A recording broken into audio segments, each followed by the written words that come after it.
Bonjour, ici je propose un petit exercice pour suivre un schéma électrique.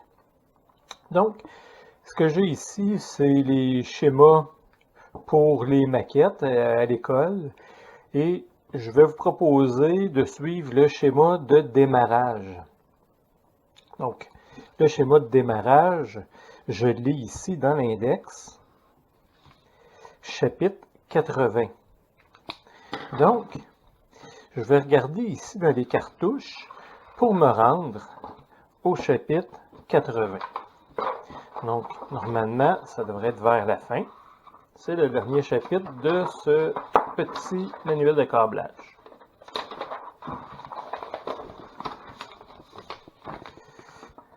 Donc, voilà, chapitre 80. Donc, pour mon circuit de démarrage, premièrement, je cherche mon démarreur. Mon démarreur est ici. Et ce démarreur-là, j'ai sa masse et son alimentation, que je vais souligner ici.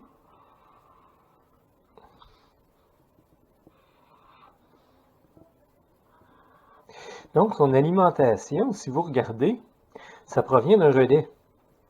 Là, en ce moment, si on regarde ce relais-là ici, vous voyez que j'ai un contact triangulaire, ce qui veut dire que c'est un contact momentané. Donc, ce contact-là va être fermé quand ma bobine va être activée. Donc, premièrement, qu'est-ce qui vient activer ma bobine qui va faire en sorte que mon interrupteur va descendre?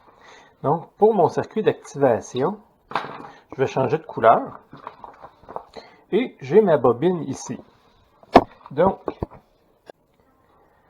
je souligne ici ma bobine, j'ai X2 qui est à la masse et X1 qui va recevoir l'alimentation. Donc, je suis le fil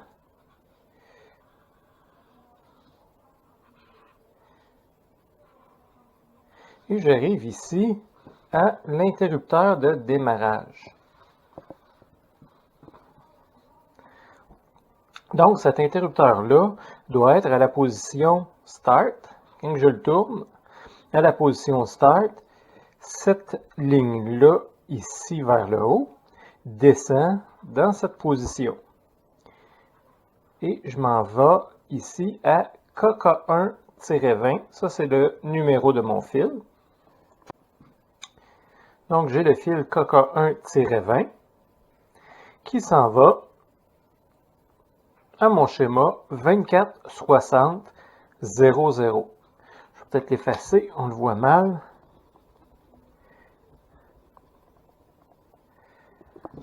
OK. Donc, vers le schéma de distribution électrique. Donc, il faut que je retienne mon fil KK1-20 et je m'en vais à 2460-00. Donc, je reviens et je trouve le bon schéma 2460-00.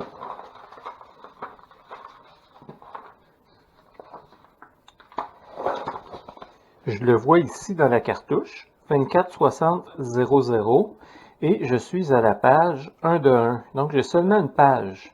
Et là, ce que je dois trouver, c'est de où mon fil arrive. Donc, j'ai plusieurs parenthèses ici. Donc, moi, j'arrive du schéma de démarrage, qui est le chapitre 80-10-02.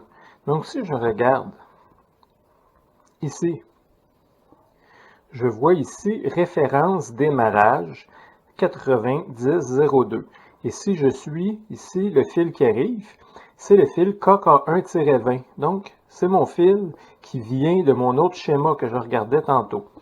Donc, je viens ici souligner. Maintenant que j'ai trouvé le bon fil, KK1-20, il vient s'alimenter ici, à ce disjoncteur-là, du bus électrique, Start. Donc, si je retourne à mon schéma,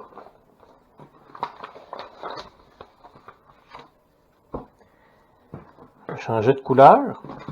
Donc, je sais que je viens puiser ici l'alimentation de ma barbus. Quand que je tourne mon interrupteur, je viens activer mon relais. Mais là, je vois une autre chose ici. J'ai un autre fil qui s'appelle KK5-20. Qu'est-ce que ça vient faire, KK5-20? On va aller voir. Distribution encore électrique. Donc, je reviens au même schéma où j'étais tout de suite avant avec les disjoncteurs et je recherche une référence qui est le démarrage. Donc, je l'ai ici, 90-02 et j'ai mon fil KK5-20. Donc, je suis ce fil-là. J'arrive à cet endroit. Et là, vous voyez, j'ai 3 diodes. Donc, c'est impossible que je puisse faire passer mon courant en sens inverse des diodes. Donc, je continue par ici. Je passe par un relais et à la masse. Donc, je viens activer un relais ici. Et ce relais-là, si je l'active, si on observe bien le relais, vous voyez ici, contact momentané. Donc, je vais venir ouvrir le contact, en fait, entre la barbus avionique et la barbus électrique. Pourquoi que je vais ouvrir le contact lors du démarrage? Il y a 2 raisons à ça. Première raison, c'est que sur ma barbus avionique, j'ai des appareils sensibles qui y sont connectés. Donc des appareils de navigation, de communication. Et étant donné que le démarrage demande beaucoup de puissance, je vais avoir des fluctuations sur mes barbus. Donc je ne veux pas par ces fluctuations-là endommager mes circuits, mes systèmes qui sont plus sensibles. C'est pourquoi je vais déconnecter la barbus avionique qui va mettre à l'arrêt tous ces instruments-là. L'autre raison, ça va servir aussi à délester des charges. Donc, étant donné que la barbus avionique va être débranchée du circuit, la batterie n'aura plus à fournir d'énergie pour ces systèmes-là, va pouvoir être dédiée au démarreur, parce que le démarreur va demander beaucoup de courant. Donc, de retour au chapitre 80 pour le démarrage. Donc, qu'est-ce qui reste? C'est le côté alimentation du relais de démarrage. Donc, à l'entrée de mon relais, du côté A1, on a 2 fils, mais j'en ai un ici avec un drapeau, un triangle avec un 1 à l'intérieur.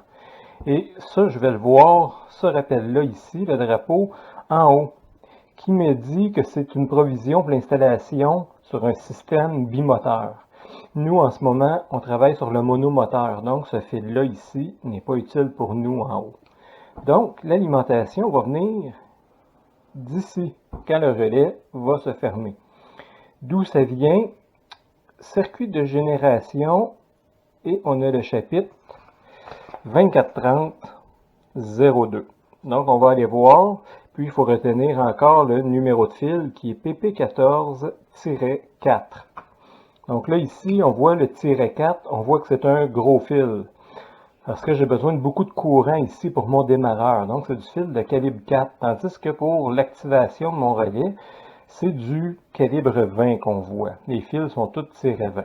Donc là, on va aller voir d'où mon démarreur prend sa source d'alimentation pour tourner une fois que le relais est fermé. Donc, allons à 2430-02 pour trouver le fil PP14-4. Ici, j'ai le schéma 2430-2 et j'ai seulement une page. Et je cherchais le fil PP14-4 qui vient de l'ATA 80 pour le démarrage. Donc, si je regarde ici, je vois une parenthèse qui rappelle au chapitre 90-02 où on était, et je vois le fil PP14-4. Donc, c'est le fil qui nous intéresse. Je vais le souligner.